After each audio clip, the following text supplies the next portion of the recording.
Hey everybody, it's Matt Cornelison from Fungi Media. I'm going to walk you through your one-page video content strategy. Let's dive right in. Why do we need a video strategy? Why do we need video? Well, I guess why do the majority of B2B companies spend more on video than events, paid media, social media management, all that stuff in terms of content marketing? It's because it's what works, right? We know that most people are visual learners.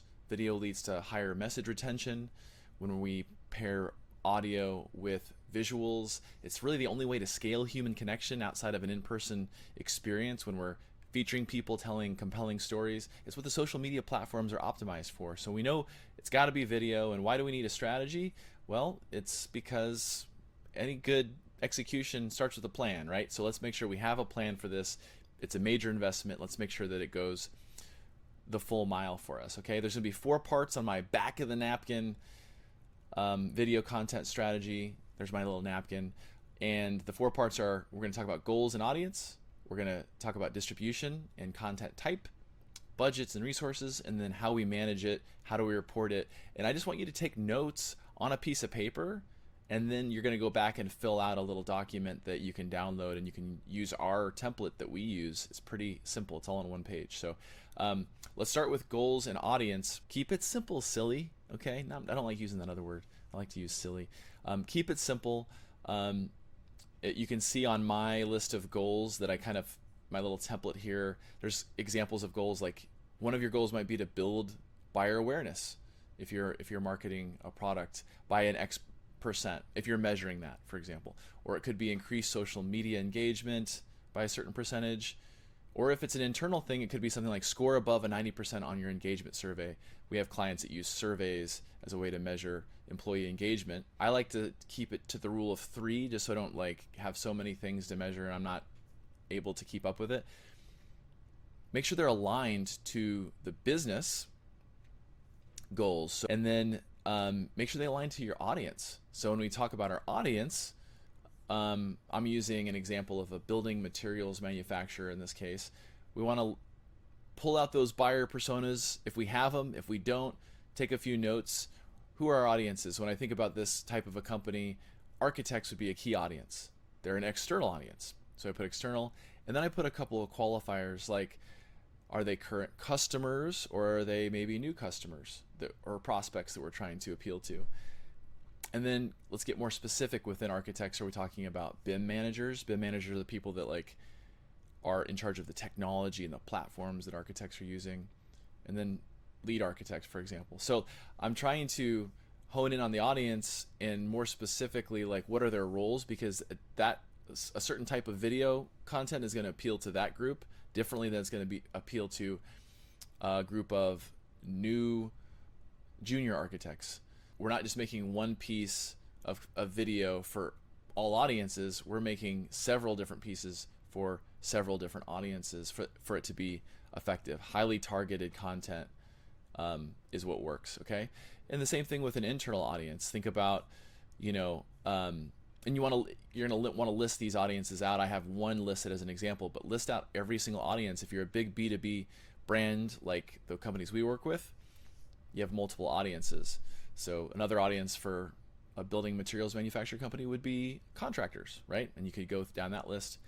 The employees would be your internal audience, maybe in some cases. And then what we want to do is consider what value you want to bring to those different audiences. So for an external audience might be bringing external or expert guidance or product knowledge to educate them around the products that you sell and how they can help. For an employee audience, it might be something like company updates, keep them updated, or raise visibility of executives. You're going to be learning along the way. As you execute, this will become more informed. So don't overthink it. Keep it simple. Make sure they're aligned with the business and the audiences. And then we'll move on to distribution and type. So distribution channels, where's the content going to go? And then content type. What's the format of the content? Are we talking about a video case study? Are we talking about a product overview? And you can see in my examples over here, I'm listing the channels by external and internal. And then what are the key moments? There are key moments that are going to inform this content. So you might have an industry event like a trade show, or you might have a new product launch. So these are some examples of, on my right side here, the content types of, if it's an event, we might make an event video trailer to bring some excitement to that event. And we might do that quarterly because we know we're going to have 4 events a year. If we're talking about a product launch and that's sort of driving a lot of our content, we know that we're going to have a lot of video around that. So product launch video, social media teasers, an executive announcement where executives are announcing this product launch to build credibility, customer testimonials, product training videos. And then we want to consider how often, what's the cadence of those in terms of how they're going to be released. And think like Netflix when it comes to cadence, right? This is streaming, you're constantly broadcasting multiple pieces, multiple touch points versus making the one-off Hollywood movie.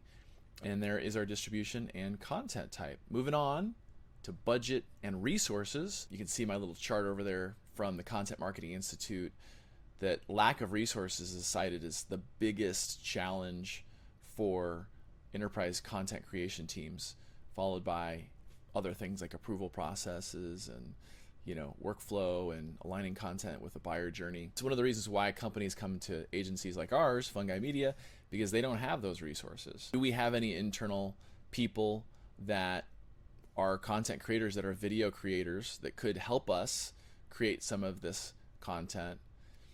And do we have the right agency partner that can help tell our story and create this content as well? We might have one person that's internal that kind of does a lot of different things, but they don't really have specialized skill sets.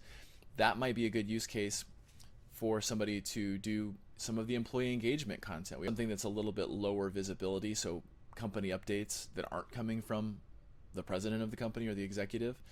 But some of the stuff that we'd want maybe an external agency to do, if we don't have those production resources, those higher visibility that require higher production value, that require good quality, messaging and somebody who really knows how to speak to an executive. Save that work for that group, that agency partner, and focus some of the lower hanging fruit, some of the lower visibility pieces on your internal audience. Now, some companies have all of this taken care of. They have a whole in-house team. Awesome. Sometimes it's good to go to an outside agency like ours when you want more creative firepower, somebody who is plugged into different industries, who are bringing best practices from lots of other industries into play here. That's another reason why companies that even have full in-house teams will come to Fungi Media, because they need more creative brain juices, so to speak, especially if it's like a big product launch or a big brand launch, that sort of a thing. So video budgets are increasing every year. It's because video is the most effective content.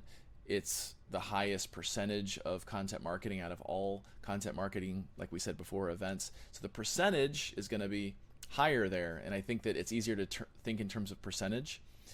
And then know that you might have different types of communications that are owned by different departments. So marketing might own all the marketing brand stuff, but they might not own corporate communications. So there might be multiple budgets that are being pulled from, and it's just good to go to each one of those departments and consider, okay, what do we need to do for corporate comms? What do we need to do for events? What about HR? What about marketing? I highly recommend co-creating this with your internal team if you have one, or your internal resource, or co-creating this with your agency, because this is going to inspire ownership, right? So when we talk about how we're going to manage and report how all of this work is going, how it's moving along, I like to think of meetings in terms of quarterly meetings with the people that are owning this strategy. How close are we to our goals? What are we missing? What do we need to check, move, and adjust, and take it from there? And then in terms of this reporting ongoing, I like to look at a monthly report if we're looking at social media, for example, and sort of sharing that with the broader team over an email. The last thing is just if it's a special thing where you're launching a new product, you're launching a new brand, there's a big initiative, that might be meeting and reporting bi-weekly, or even weekly, because you've got a lot at stake in a short period of time. So Fungi has a client portal where we keep all of the projects, all the documents, all the deliverables, all the timelines. Clients can just click in to a link, and then they're taken to this portal. As you can see here, there's an example project where they get everything in one place. And I think in terms of the technology that you're using to track all this kind of stuff, ours is a custom thing that we built for our clients, but I think it's important to have some sort of technology that puts all this in one place and makes it really easy to go back, because you're going to be producing, in some cases, hundreds of videos a year. I think my key takeaway with managing and reporting is just to keep the updates super brief and to the point, but be ready with the details. And that's why I like to do those updates, those big check-ins quarterly, and do the reporting every monthly, so I'm ready with the details. So just to wrap it up, here's an example of a Fungi media video content marketing plan on one page. You can download this, you can use this, you can swap out your stuff for our stuff, you can add to it, but you'll see that we've got goals at the top. We want to build brand awareness, we want to stay top of mind for clients and prospects. Our audience in the middle there are clients and prospects, and we talk about who they are, CMOs and VPs of marketing, the value we want to bring to them. We want to teach them how to do content marketing. This is what we're doing right now. We want to entertain them. We want us to be thought of as the fun brand. We're the fun guys and the fun gals. You can see how we have the frequency, aka the cadence on the left. And for example, a video case study, we're usually producing one of those a year, sometimes two, because we want to just continue to share some of our best work and how we produce that work. And you can see the channels that's being released on, and even who's responsible for owning that piece of content. So that's our one page example, and you can use that right now. So thank you. I hope this is helpful. Now go out there and make some stuff.